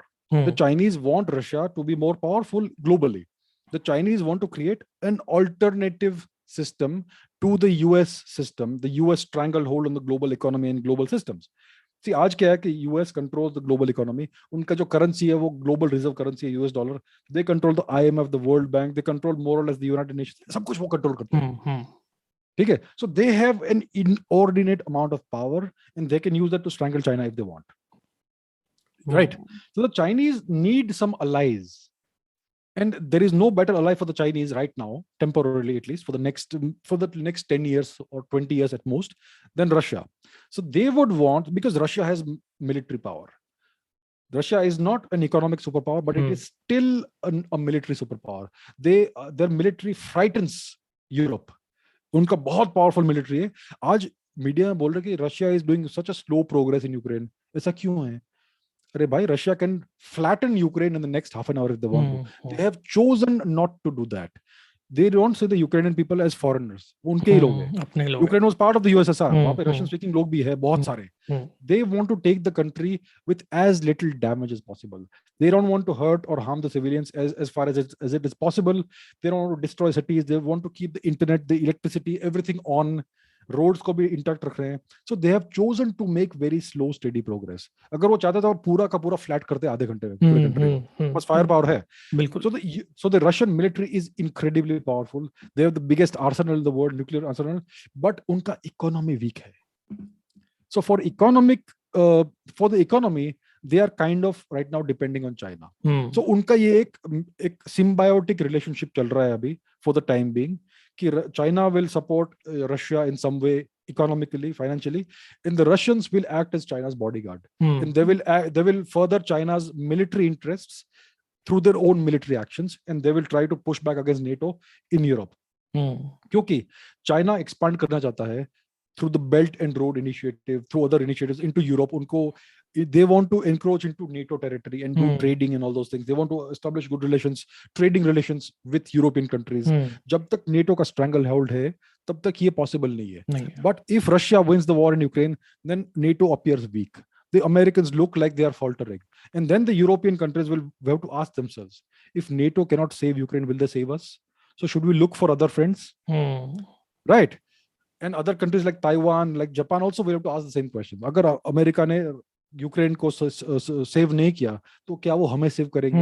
तो इससे क्या होगा कि China का influence बढ़ जाएगा. ये सी आज जो सुपर पावर है उसका इन्फ्लुएंस कम हो रहा है. So the nature of power is such that it doesn't like a power vacuum. Wherever there is a power vacuum, some other power comes in. Oh, it is a force of nature. It is a law of nature. So if US power and influence is retreating, then some other power and influence will take care. Go forward, will replace it. And the Chinese want it to be Chinese influence, economic influence, because China aspires to be the next superpower. So a Russian victory would be beneficial, very beneficial for China. So that's why, so they are asking China, these countries are telling China कि भाई you can stop the war by convincing Russia. क्यों नहीं करते आप? Because अभी उनको China को भी demonize करना है, उनको India को भी demonize करना है. So अभी क्या हो रहा है कि India is staying neutral, but this neutrality is actually a pro-Russia neutrality, right? China also is officially neutral, but it is a pro-Russia neutrality.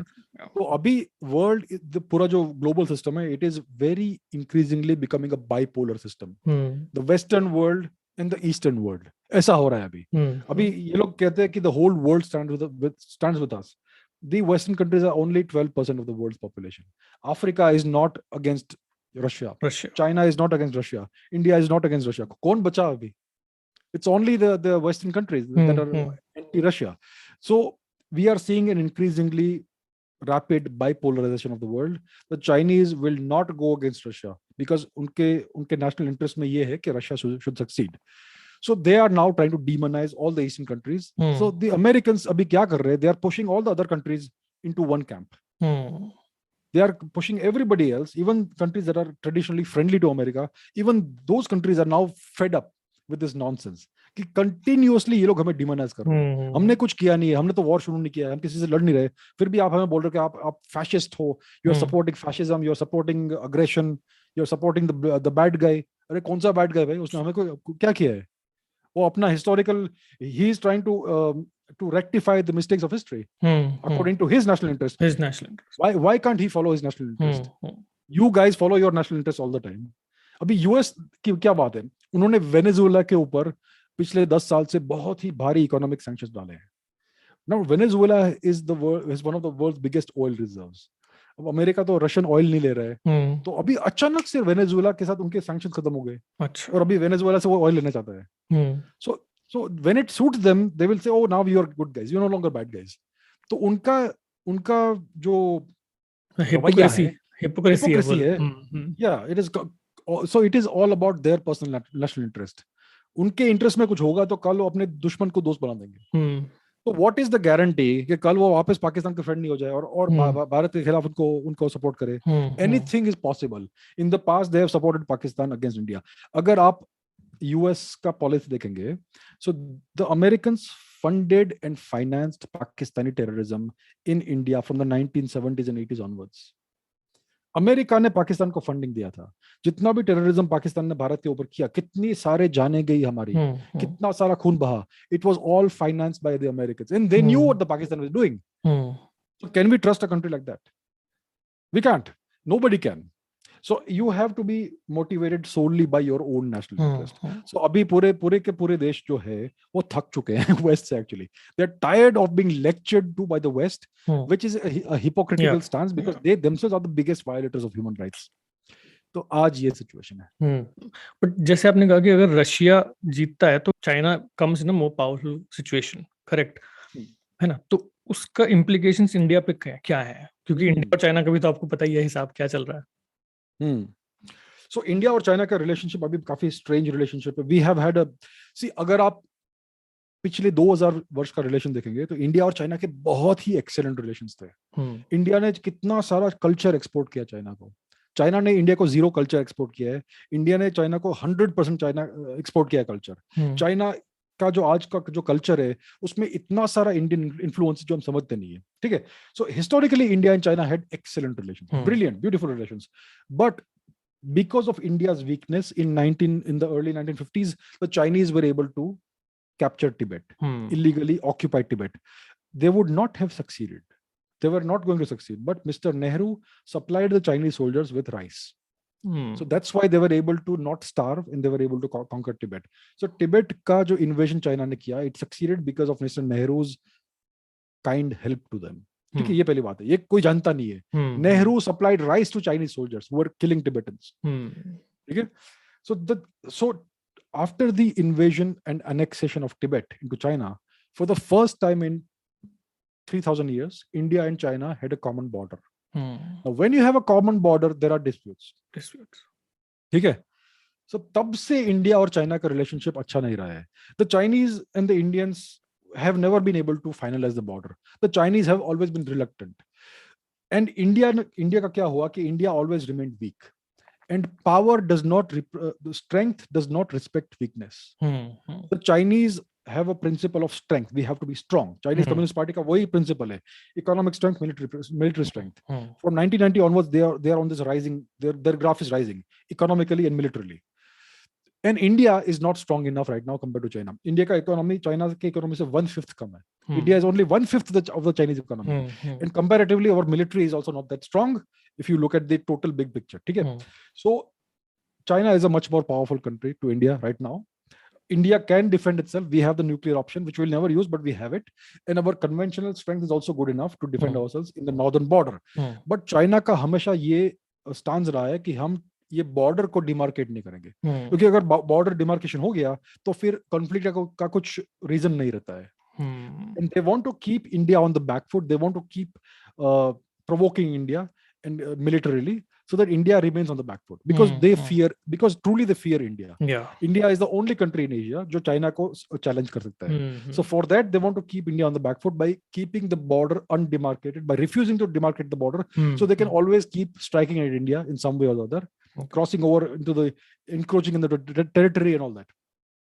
So India और China के relations क्यों बुरे हैं? Because China is the aggressor. China is the one that refuses to demarcate the border. China is the one that invaded India's territory in 1962.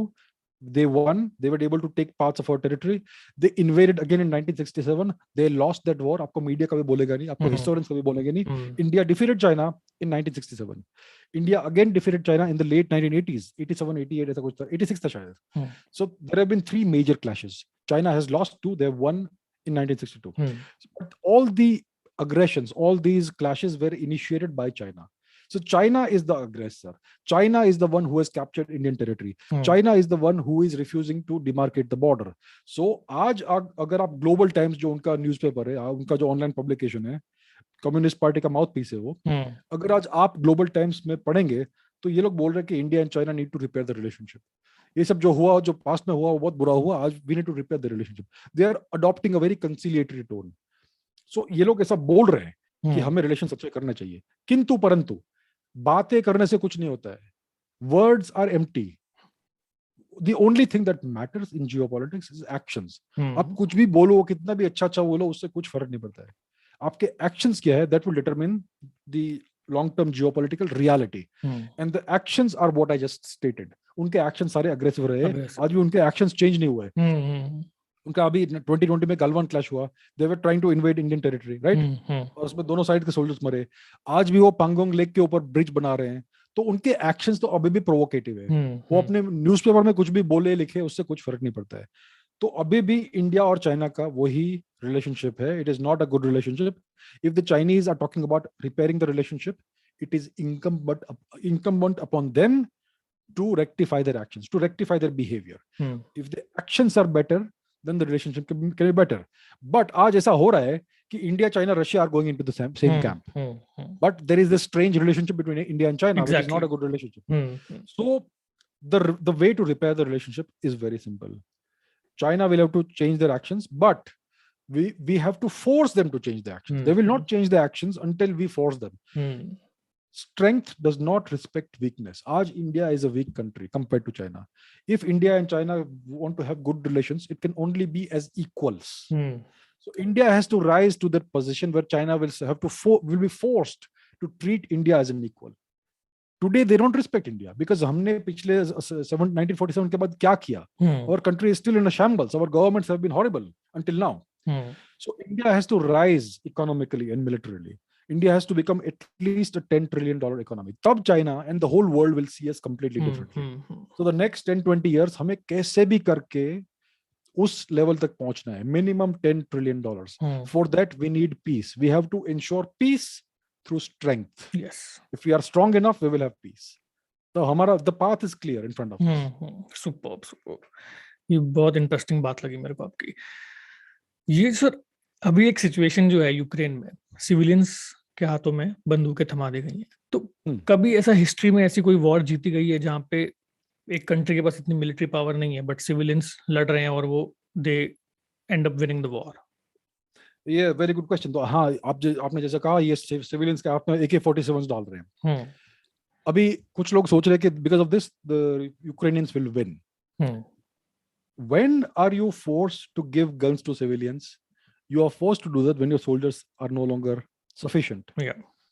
So it is an action that is born out of desperation. It means that you are losing the war when you have no option but to give AK-47s into the hands of people who are untrained. ये कोई toy नहीं है भाई. AK-47. Exactly. It's a very dangerous thing. You can kill people with that if you don't know how to use it. You can kill yourself with that. बहुत dangerous चीज है. You need several weeks of training, military training, to be able to use that weapon properly. So this is a recipe for disaster, to give such dangerous weapons in the hands of civilians. और उससे क्या होगा कि मैंने जैसे कहा कि Russians are trying their best not to hurt civilians. In a war, civilians die, but they are trying to minimize the casualties. ठीक है? They are deliberately trying to hit only military facilities. तो Ukrainians क्या कर रहे हैं कि they are giving weapons in the hands of civilians. Now, if you are a trained soldier, the first thing you are taught is a guy who is in front of you, who has a gun, is an enemy combatant. You have to neutralize a person. Yeah. उसने कुछ भी पहना हो, doesn't matter. Military uniform पहना है, नहीं पहना है, उसके हाथ में गन है और वो तुम्हारे साइड में नहीं है. He is the enemy. See, soldiers have to keep things very simple. They cannot think too much. In warfare, it's friend or enemy और कुछ नहीं. Exactly. अगर civilian है तो उसको छोड़ दो, उसके हाथ में गन है, मार दो. तो यूक्रेनियंस के हाथ के सिविलियंस में हाथ में गन आ रही है अभी, it means there will be unnecessary and pointless civilian casualties, but it will make the Russians look bad. They will win, but they will look bad. They will look like monsters. So yeah, it is a very sad and cynical thing they are doing. They are trying to increase civilian casualties to make Russians look bad. और दूसरी बात क्या हो रही है कि ये जो यूक्रेनियन आर्मी है, जो Azov division etc., they are placing their artillery etc. inside apartment complexes, in schools.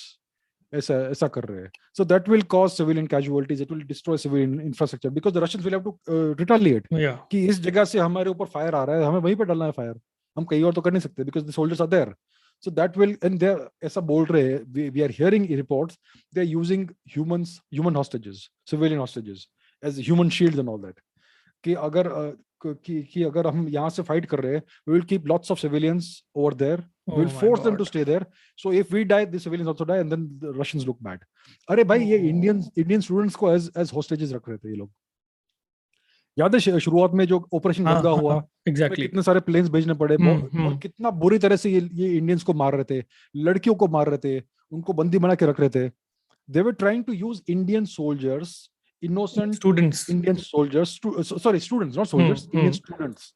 The Ukrainians were trying to use Indian students as human shields, and they were trying to keep them hostage. जो हमारा एक लड़का मरा है वहां पे जी, he died in which city, कौन सी city में मरा था वो? खार्किव में मरा था.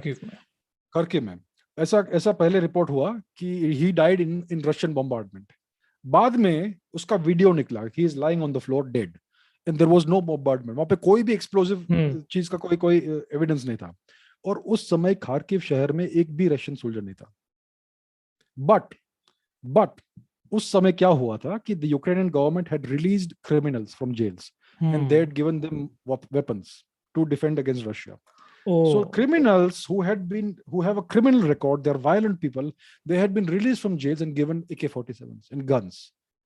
So those were the only armed people in the city of Kharkiv. And this boy was shot to death in the head. He got a bullet in the head or somewhere in his body. He was not killed in Russian bombardment. He was killed by Ukrainians. This is a fact that is proven. Wow. तो ये उनका attitude रहा है Ukraine का. They don't care about civilians. They are this puppet government of Zelensky is happy to suffer civilian casualties as long as it makes the Russians look bad. जो हम as a viewer देखते हैं news में, तो यही नफरत सी बन जाती है, यार क्या कर रहा है पुतिन, क्यों हो रहा है ये, बेचारे सब लोग सिविलियंस सफर कर रहे हैं. तो उसका रीजन फिर आपकी खुद की लीडरशिप भी है कहीं ना कहीं. Exactly right. इसमें क्या है कि when we consume news, we are consuming from a number of selected sources. Bharat में और हमारे लोगों में आज सिचुएशन ये है कि we consume English language news, and the entire English speaking news media is the Western media. And we know now for a fact that all news is propaganda. The BBC is the propaganda arm of the UK government. They have always consistently been anti-India. वो कुछ भी India के बारे में report करेंगे, बुरा ही report करेंगे. They don't report factually. And same goes for all the other English-speaking media, whether it's New York Times or the Guardian or New York Post or Washington Post, जो भी है, they are all consistently anti-India, and they're also consistently anti-Russia. And they have even उन्होंने admit भी किया है कि कभी-कभी fake news आ जाता है, but it is good for the morale of the fighting. हाँ.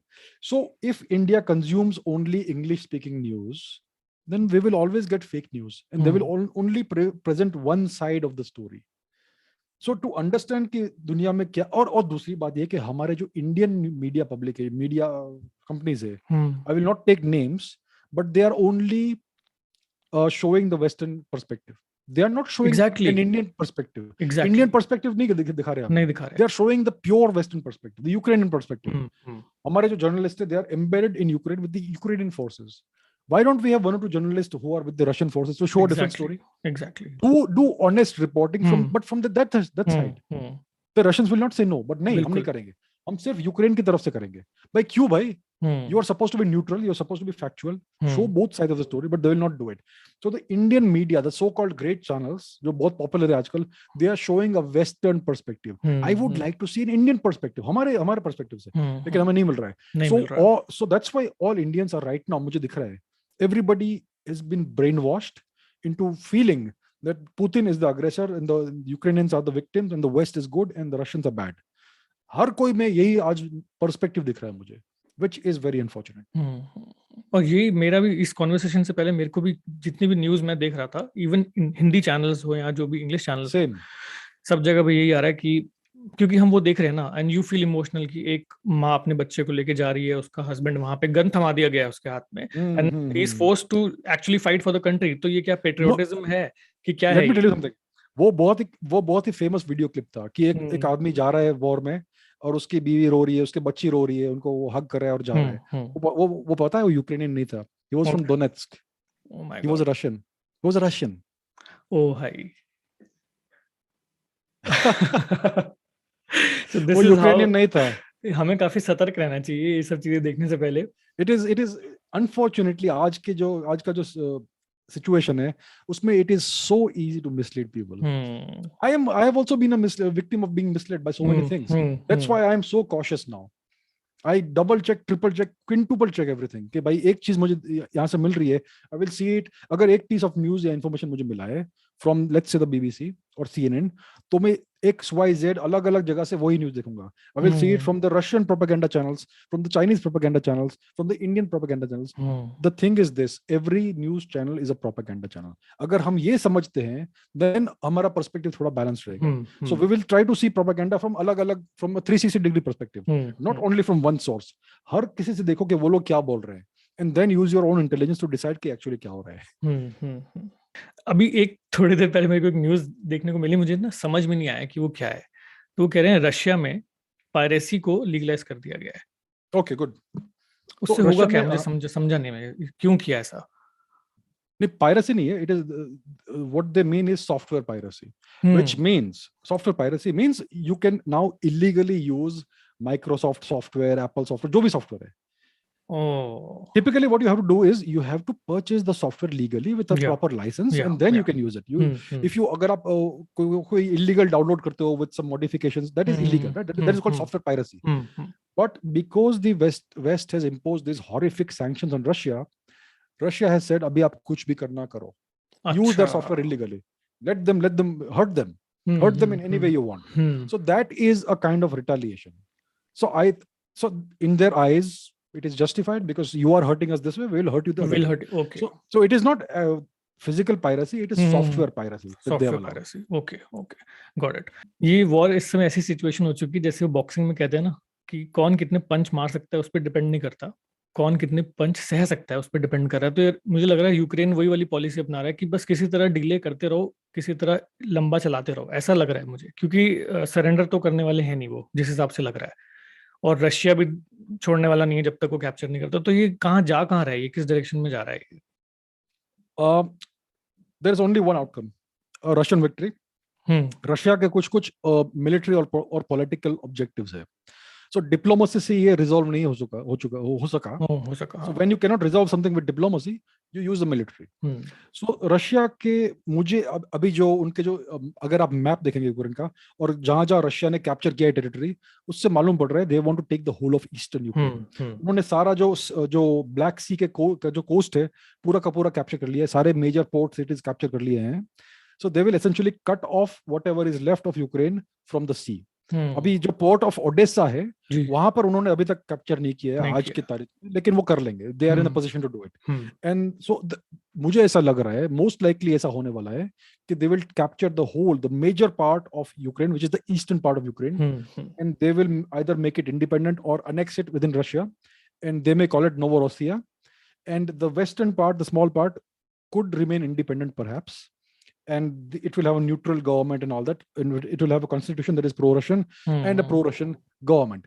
So that is the only outcome that can happen because NATO is not in a position to intervene.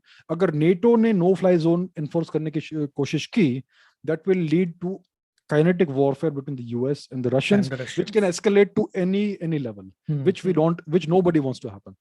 That's why the NATO guys are staying out of it. they are not intervening, and Ukraine का fate seal हो चुका है essentially. Russians will win.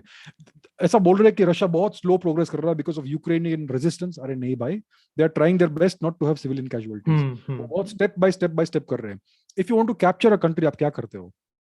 If you want to control a country, आपको सबसे पहले entry और exit points को control करना है. आपको एयर सुपीरियोरिटी करनी है ताकि nobody who you don't allow can come into the airspace. Exactly. So they achieved air superiority within the first 2-3 hours of the war. उन्होंने सारे यूक्रेनियन प्लेन्स को डिस्ट्रॉय कर दिया, सारे एयरपोर्ट्स पे कब्जा कर दिया, उन्होंने सारे इनपुट आउटपुट पॉइंट्स को कैप्चर कर लिया है.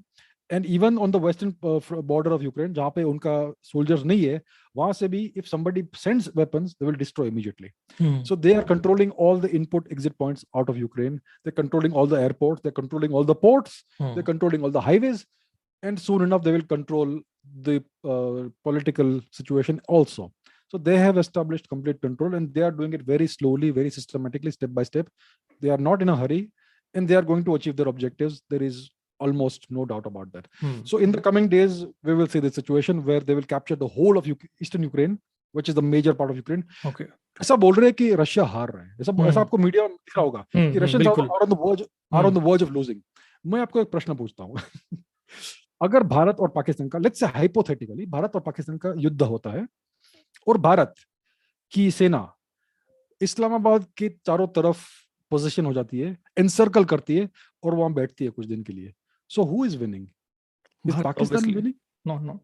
So Kiev, the capital of Ukraine, is encircled by Russia right now. चारों तरफ रशियन मिलिट्री है. They are just waiting outside. Who is winning, bhai? How can they claim that Ukraine is winning and Russia is losing? Which alternate universe do they live in? It's very clear क्या हो रहा है. Russia is winning this. मेरा तो काफी मतलब point of view change हो गया आपसे बात करने के बाद, and I am very glad that I could have this conversation with you. Thank you so much for being on board for this, and आज का पॉडकास्ट यहीं पे खत्म करते हैं. Thank you so much for having me. Pleasure talking to you. Same here. I hope मेरे साथ साथ आपके भी काफ़ी सवालों का जवाब इस एपिसोड में मिल जाएगा. पर्सनली मेरे लिए तो ये बहुत इन्फॉर्मेटिव एपिसोड था, क्योंकि मेरे जहन में जो सवाल थे उनके मुझे काफ़ी हद तक जवाब मिल गए हैं, एंड आई होप आपको भी मिले हों. और अगर आपके कुछ टॉपिक्स हैं जो आप रिक्वेस्ट करना चाहेंगे तो वो आप कमेंट्स में लिख सकते हैं. ये पॉडकास्ट आप स्ट्रीम भी कर सकते हैं स्पॉटिफाई पे.